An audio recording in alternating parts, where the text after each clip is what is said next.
light is just going so quickly I can't catch it. Okay.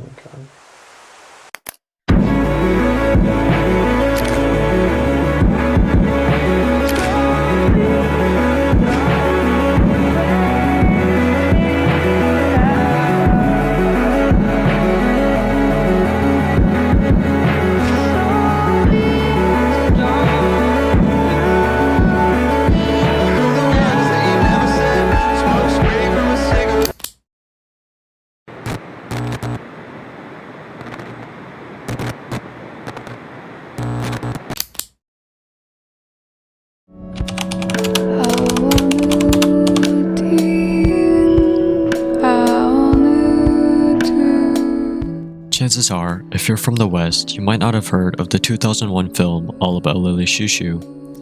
After all, it only grossed around $26,000 at the box office in the US and Canada, while making $3,000 USD on opening weekend.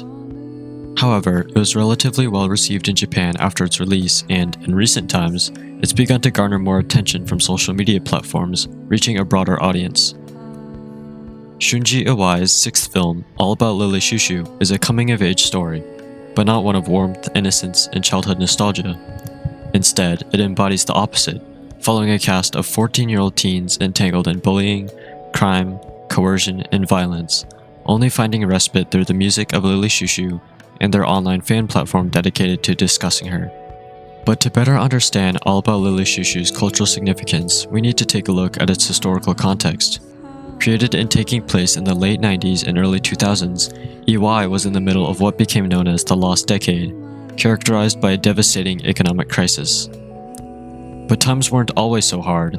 In fact, after World War II only a few decades prior, Japan's economy grew immensely, largely due to American military occupation. In exchange for allowing Emperor Hirohito to remain on the throne and be granted immunity from prosecution for his war crimes, he would install a ministry acceptable to the Allies, effectively molding the country in the American vision. In this post-war regime, economic and social reforms similar to Franklin D. Roosevelt's New Deal were passed, while Japan's Meiji Constitution was entirely rewritten by the US, turning it into a constitutional monarchy. By 1952, American occupation had officially ended, but the effects of the Reconstruction were irreversible. Similar to the prosperity enjoyed by America's baby boomer generation following World War II, Japan reveled in what was known as their economic miracle, raising the average standard of living as a now US ally, fresh out of its hot-off-the-shelf rebranding. But this miracle wouldn't last forever. After Japan's incredible economic growth post-World War II, the financial ministry raised interest rates in response to inflation, leading to a stock market crash. By the 90s, Japan's GDP growth plummeted. Young graduates looking in vain for job prospects became the unfortunate members of the lost generation, stuck in low-paying, dead-end jobs, if they could find employment at all. The lost youth of the 90s are now middle-aged today, comprising approximately 600,000 hikikomori, or social recluses withdrawn from a society that failed and continues to fail them.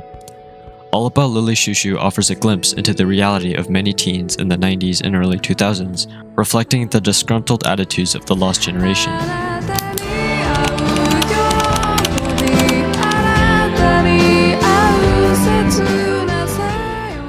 Although all these economic factors of the Lost Decade are important for contextualizing the setting of the movie, it's also important to zoom in on the effects that they had on people's everyday lives. What's great about a coming-of-age movie like All About Lily Shoo Shoo is that it provides a microscopic view of just how difficult life was for so many during this time. And this can be best seen through the lives of the two most important characters which I'll be focusing on in this video. 14-year-old Yuichi Hasumi, the protagonist, and Shisuke Hoshino, the antagonist. Out of fear of this video becoming too long, I won't be going in detail about all the plot points, events, and characters in this movie, but I'll briefly mention them if they're relevant. The film follows a somewhat confusing non-linear structure, beginning halfway through the chronology. Yuichi is introduced as a shy, quiet boy entangled in petty theft, namely by stealing and selling CDs. But he doesn't do it for the thrill of engaging in teenage delinquency or pure approval.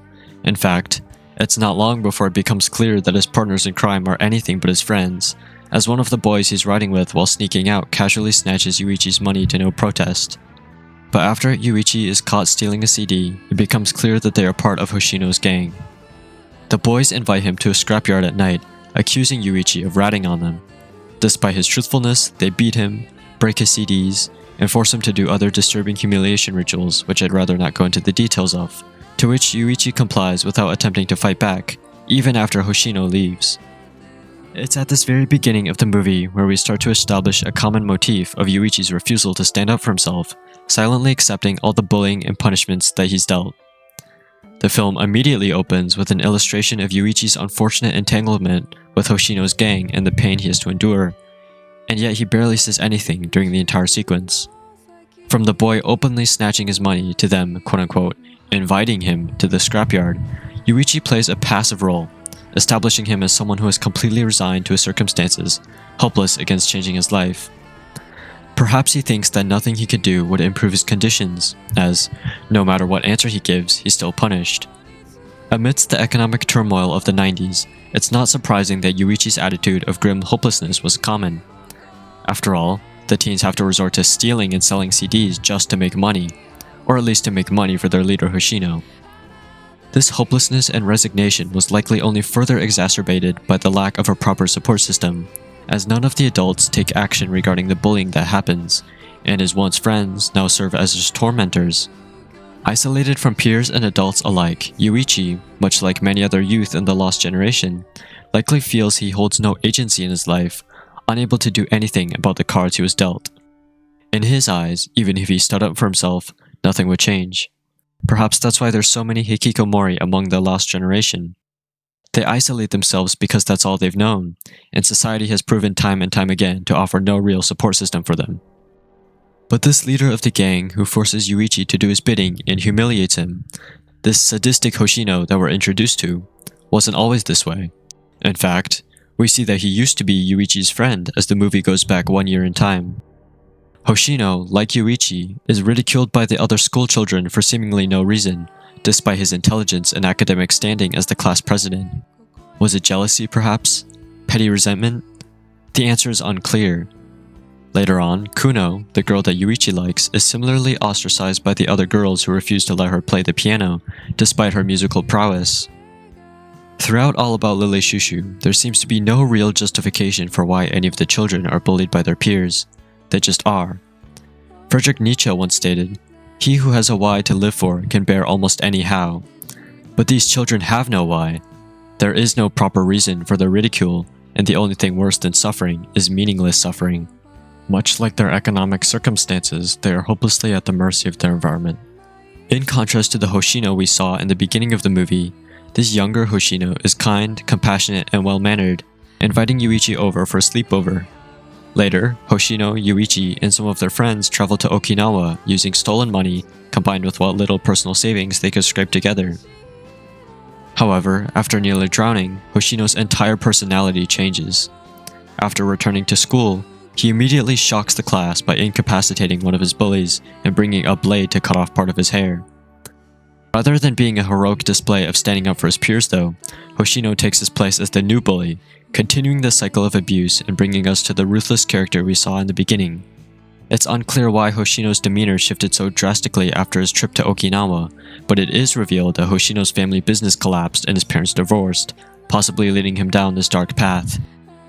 While these circumstances represent the economic struggles of the lost decade and undoubtedly influenced him, I think this explanation is far too weak for a sudden transformation. Instead, I think it was Hoshino's desire for agency that led him to become so ruthless toward his peers. As aforementioned, many of the characters are at the mercy of their circumstances, economic or otherwise. Yuichi, Kuno, and another character, Suda, who is blackmailed by Hoshino into what is known as Enjo Kosai to make money for him, all seem like they can't do much to change their lives. Indeed, Hoshino was once helpless like them too, but after nearly drowning, perhaps he was disturbed by the fragility of his mortality. Perhaps he didn't want to feel helpless any longer and wished to regain control of his life, and the only way he sought to do that was to take control of others, to take matters into his own hands and recuperate his family's financial losses by any means necessary. But in doing so, he severs something far more valuable, his connection to his peers. In his coercion, exploitation, and threats, he asserts his power at the top but loses real friends. In fact, at one point, some of his gang members conspire to kill him, following him out of fear, not loyalty. Likewise, Yuichi, now forced to do Hoshino's bidding, loses the friends he once had. Hoshino gains the agency he once coveted, but at the cost of taking away the agency of others. It is this mutual isolation and the grappling of control that lies at the heart of All About Lily Shushu.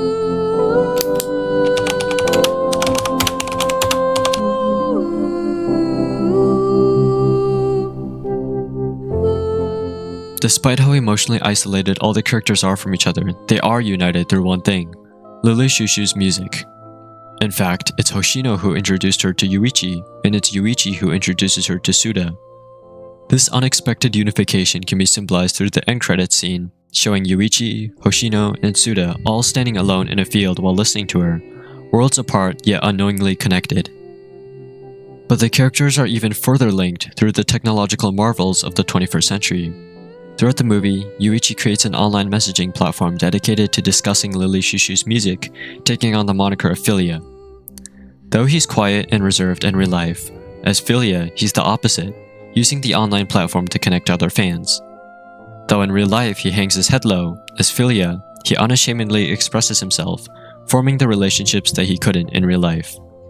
While many other movies depict the internet negatively, and it's true that engaging too much in it can be harmful, All About Lily Shushu sheds light on the benefits that this technology could bring to these troubled youth.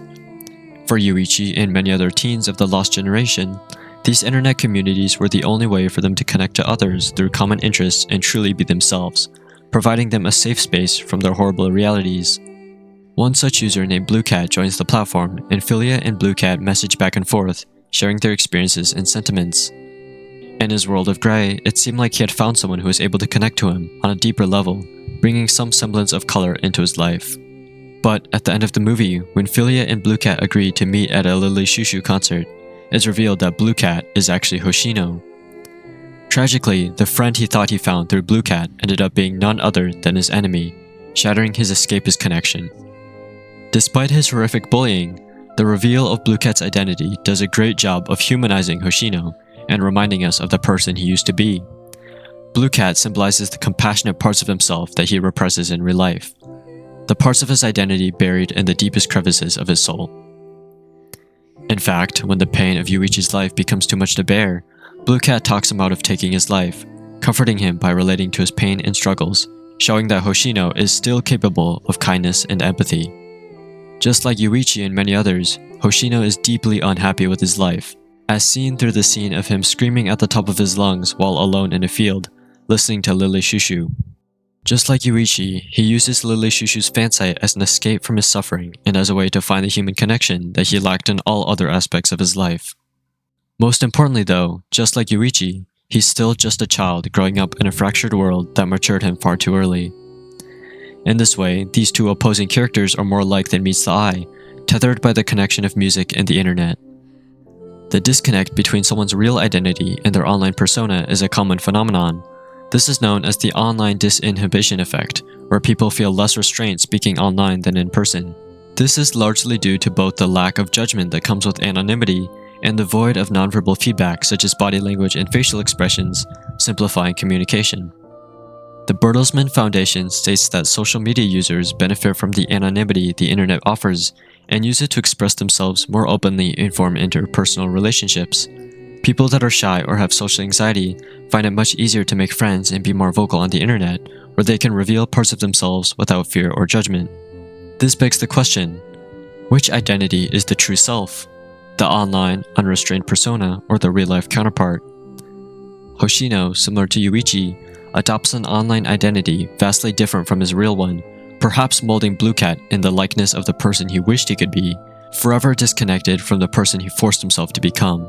I'd argue that Yuichi, too, molds Philia to become who he wished he could be in real life, outspoken and profound instead of quiet and meek.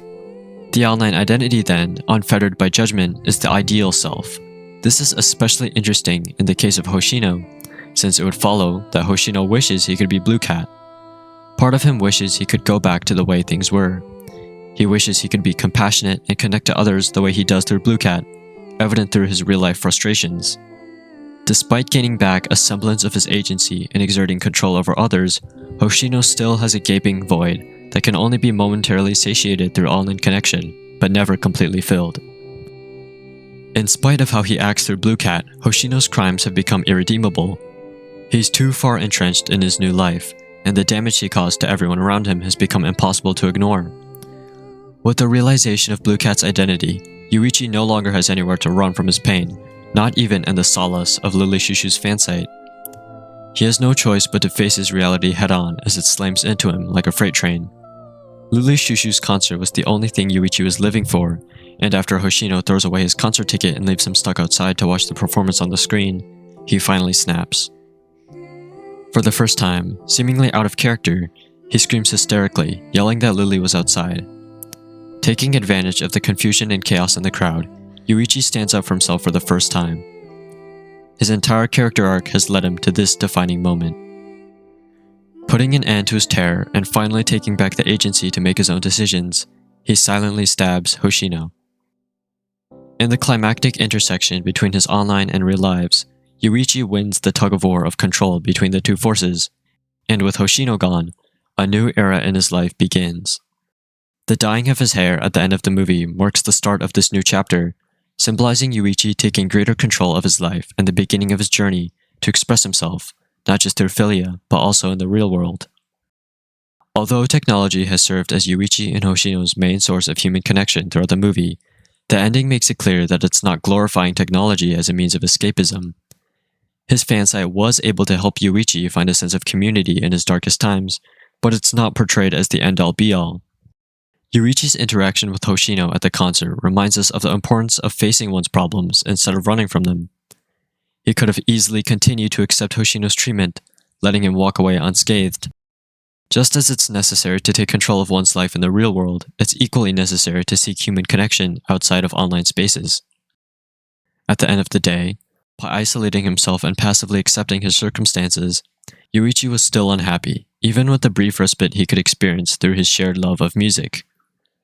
Similarly, Hoshino remained frustrated with himself and his life, even with the temporary relief of online connection. All About Lily Shushu illustrates that technology can act as a temporary substitute, but only that, an unfulfilling substitute to be followed by real-life actions. The key lay not in continuing to live as Philia or Blue Cat, but in taking matters into one's own hands and changing their life for the better, which was exactly what Yuichi did.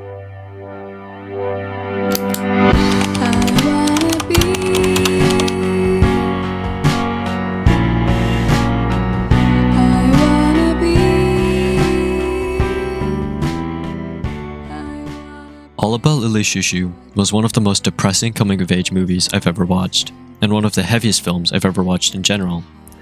However, its themes of loneliness, helplessness, and escapism remain relevant today, transcending time and space. As much as it was an experimental and cinematic marvel, All About Lily Shushu is essentially a movie about what it means to live and connect in the age of information. 2 decades later, the film teaches us the importance of gaining control of our lives, even when all seems uncontrollable and hopeless. It teaches us the value of online connection, even if it's only a band-aid fix.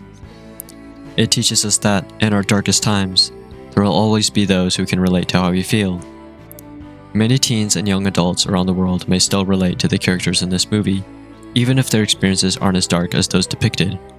To those who use music or online spaces as an escape from their lives, All About Lily Shushu is a reassurance that, even in a zeitgeist as grim and soul-crushing as Japan's lost decade, things eventually get better, but only if they take the initiative in their lives to make it so. I wanna be